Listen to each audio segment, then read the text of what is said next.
Hello friends, இந்த திவ்யா சத்யராஜை பற்றி நம்ம பேசவே கூடாதுன்னு நினைக்கிறோம்.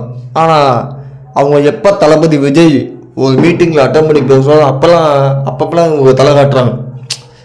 இவங்க என்ன பண்ணுறாங்கன்னா களத்துக்கே வரல அப்படின்னு சொல்லி இவங்க வீட்டுக்குள்ளே வந்துக்கிட்டு அரசியல் பண்ணிட்டு இருக்காங்க யார் திவ்யா சத்யராஜ். ஆனால் தளபதி களத்துக்கு வெளியே வர ஆரம்பிச்சிட்டார். இன்னும் நீங்கள் வீட்டுக்குள்ளே வந்து அரசியல் பண்ணிக்கிருந்தா எப்படி? நீங்கள் முதல்ல களத்துக்கு வெளியே வாங்க. மாநாட்டில் பார்த்தீங்கன்னா அந்த கிரீஷ் தடவை எதுக்கு பார்த்தீங்கன்னா அவன் மேலே ஏறி அசம்பாவிதம் நடந்தால் கிரீஷை தொடருவாங்க. பட் இதை வந்து சித்திரவதை கிடையாது. அதை நீங்கள் முதல்ல புரிஞ்சுக்கணும். இவ்வளோ பேசுறீங்களே, தூய்மை பணியாளர்கள் 13 நாள் போராட்டம் பண்ணாங்களே, அப்போல்லாம் நீங்கள் எங்கே போனீங்க? அப்போல்லாம் போலீஸ் அடித்து இழுத்துட்டு போனாங்களே, அந்த பொதுமக்களோட சத்தம் உங்களுக்காக கேட்கலையா? அப்போல்லாம் நீங்கள் எங்கே போனீங்க? இப்போ தளபதி விஜய் வந்து ஒரு மாநாட்டில் இந்த மாதிரி, அதாவது ஒரு நல்ல விஷயம் கூட அவங்க வந்து பார்க்க தெரியல போல, ஏதோ ஒரு சின்ன விஷயம் நடந்த போது அது வந்து பெருசாக இருக்குது.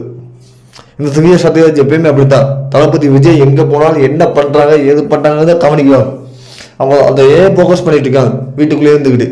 ஆனால் தளபதி களத்துக்கு வந்துட்டாரு. ஆனால் இவங்க வீட்டுக்குள்ளேயே இருந்துக்கிட்டு ஒவ்வொரு விஷயத்தையும் நோட் பண்ணிட்டு இருக்காங்க. எதுக்குமா இந்த திவ்யா சத்யராஜ் பொழப்பு? முதல்ல நீங்கள் வந்து களத்துக்கு வந்து வெளியே வந்து நான் மக்களுக்கு நல்லது செய்ய பாருங்க. அவர் இந்த கூடிய விஷயத்துல மக்களை சந்திக்க போதாது. அப்போ அதுக்கு மேலே கதல் சத்தம் அதிகமாக இருக்கு இன்னும்.